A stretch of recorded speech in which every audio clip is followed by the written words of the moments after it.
আমি বুঝলাম না, মানে আমি এত বছর ধরে ঢাকায় থাকতেছি, রিলেশন থাক দূরের কথা, একটা মেয়ে পটাইতে পারি নাই।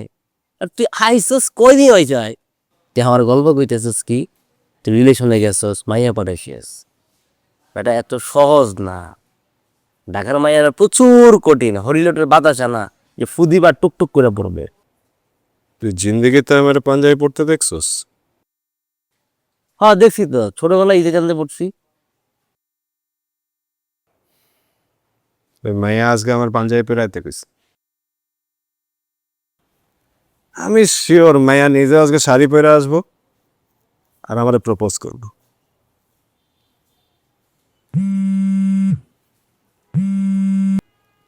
হ্যালো, কোথায় তুমি? আমি তো তুমি যেখানে আমাকে থাকতে বলেছো সেখানেই। আরো 10 মিনিট লাগবে তোমার? আচ্ছা ঠিক আছে, সাবধানে আসো, তাড়াহুড়ো করার দরকার নেই। ওকে ওকে বাই। 10 মিনিটের মধ্যে আসতেছি। রাফি যখন কোনো মেয়ের টার্গেট করে, ওই মেয়ে প্রেমের না পড়া অবধি রাফি হাল ছাড়ে না। আচ্ছা রাফি, চাচা চাচি তোরা ঢাকায় পাঠিয়েছে একটা স্বপ্ন নিয়ে, যে কি করতেছিস যেগুলা? হ্যাঁ, তুই মাইয়া গুপিতে সময় দিয়া এই সময়টা যে নষ্ট করতেছস, এটা কি ঠিক হইতেছে তোর? সময় নষ্ট? আরে মেয়েটা তো দেখতে হেব্বি সুন্দর, তারপর মেয়ের বাপেরও টাকা পয়সার অভাব নাই, হেভি মাল। কয়েকদিন এখানে ওখানে ঘুরুম, আনন্দ ফুর্তি করুম, এটাই তো লাইফ ম্যান। এটা ঠকবার, এই মাইয়াটা ঠকাবি যায় না। এই তুই কিন্তু ক্লাস 10-এর পোলাপালের মতো কথা বলতেছিস। হ্যাঁ, ঠকাঠকির কি আছে? এই শহরে সব আজারে সেন্টিমেন্ট চলে। আজ বাদে পরশু ওই মায়া যখন আমার ছাইরা দিন, এখন তুই বলবি ওই মায়া আমার ঠকাইছে? তার চেয়ে বরং যেটা চলতেছে ওটাই চলুক।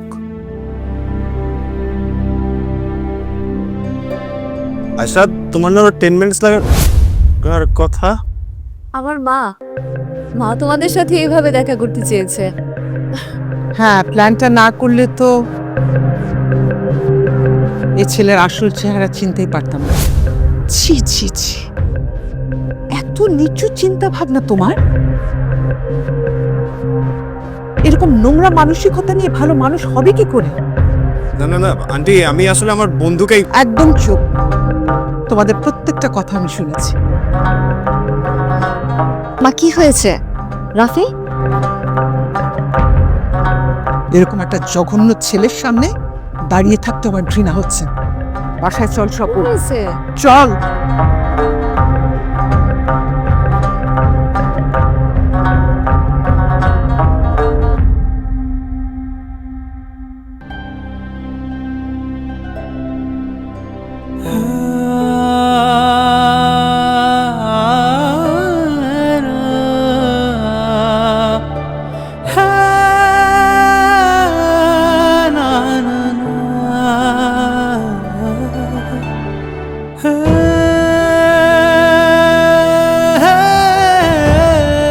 আয়শা, আয়শা আমার কথা শুনো।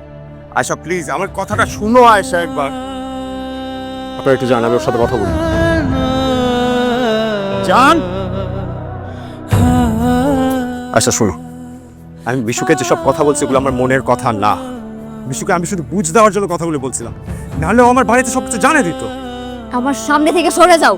তোমার মতো লোকের চেহারা দেখতে আমার ঘৃণা করছে। আয়শা, আমি তোমাকে ভালোবাসি। একটা সামান্য ভুলের জন্য, একটা মিসআন্ডারস্ট্যান্ডিং এর জন্য তুমি আমাকে এবার ছেড়ে যেতে পারো না? আমি তোমাকে ছাড়া ভালো থাকবো না আয়শা। তোমার মতো লোকের ভালো থাকার মন্দ থাকার আমার কিচ্ছু যায় আসে না। তুমি আর কখনো আমার সামনে আসবে না। Listen to me. তোমার নামে আমি কোচিং এ হ্যারাসমেন্টের অভিযোগ দেব।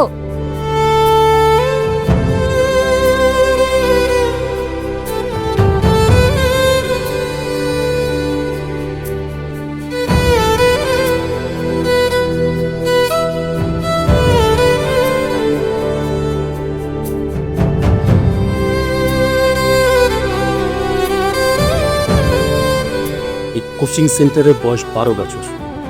দেশের অনেক শিক্ষার্থী এই কোচিং সেন্টার থেকে কোচিং করে বিসিএস ক্যাডার হয়ে দেশের গুরুত্বপূর্ণ বিভিন্ন স্থানে তাদের দায়িত্ব পালন করছেন, কিন্তু এইরকম জঘন্য ঘটনা এই প্রথম। তোমার মতো এত মেধাবী ছাত্র কিভাবে এই ধরনের কাজ করতে পারে? তুমি তো আমাদের মান সম্মান সব নষ্ট করে দিয়েছো। কোচিং সেন্টারের বদনাম হয়ে গেছে। এখন কোনো গার্ডিয়ান তাদের মেয়েকে আমাদের কোচিং সেন্টার সেফ মনে করছে না। I am sorry sir. Yes, you are sorry and you better be sorry. কিন্তু ভুলের ক্ষমা হয়, অপরাধের না। তুমি যেটা করেছো সেটা একটা জঘন্য অপরাধ। এই কোচিং এর শিক্ষার্থী হয়ে তুমি এই কোচিং এর আরেক শিক্ষার্থীকে শ্লীলতাহানি করেছো।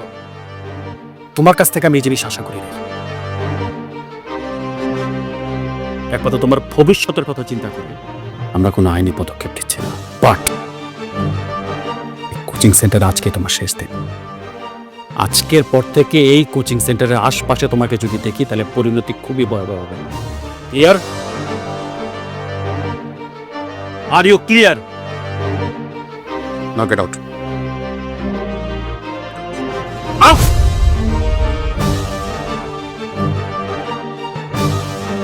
হাফেজ স্যার।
বাড়িওয়ালা পরে বলেছে?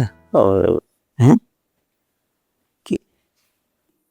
ও পরীক্ষা। আরে হবে হবে, একবারে হয়ে যাবে।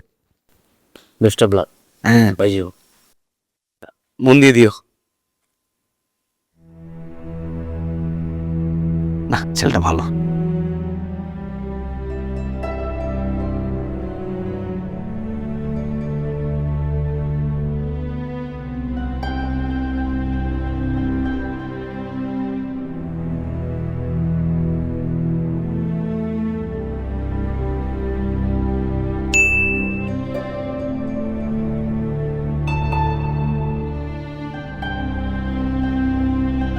আয় রাফি, রাফি কি তুই খিস মেরে বলেছিস কি লিখে না? তোর না আজকে বিসিএস এর রেজাল্ট যাওয়ার কথা। বাড়ির থেকে কাকা কি কতগুলো ফোন দিছে, ফোন ধরছ না কি লিখে তুই? ফোনটা সাইলেন্স। জলদি সাইলেন্টটা খুলা, তারপরে তোর ওই যে দেখ রেজাল্ট দেখ, তাড়াতাড়ি দেখ।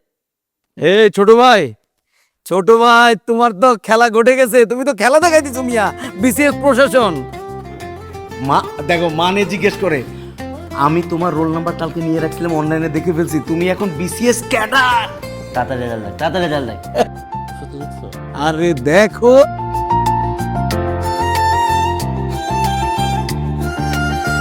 রাফি কদিন মাস করছে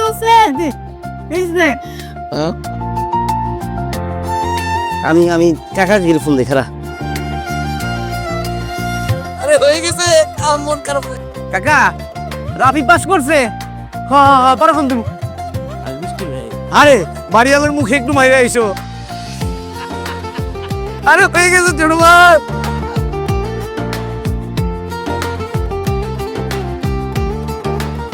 দোহাই তোদের একটুকু চুপ কর। ভালোবাসিবারে দে আমারে অবসর।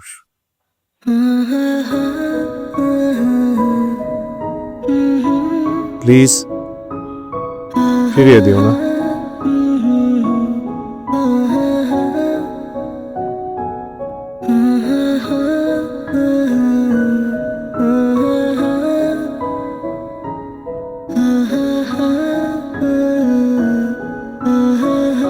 আজকে আমার জীবনের অন্যতম একটা বিশেষ দিন। এই বিশেষ দিনটাতে আমার শখের মানুষটাকে একবার অন্তত বলতে চাই, সত্যি ভালোবাসি তোমার। ক্ষমা করলে ক্ষতি কি? তুমি ভেবো না তুমি বিসিএস এর ক্যাডার হয়ে গেছো বলে আমি তোমাকে ক্ষমা করে দিয়েছি। তোমাকে ভালোবাসি তাই এসেছি। তুমি তো আমারই।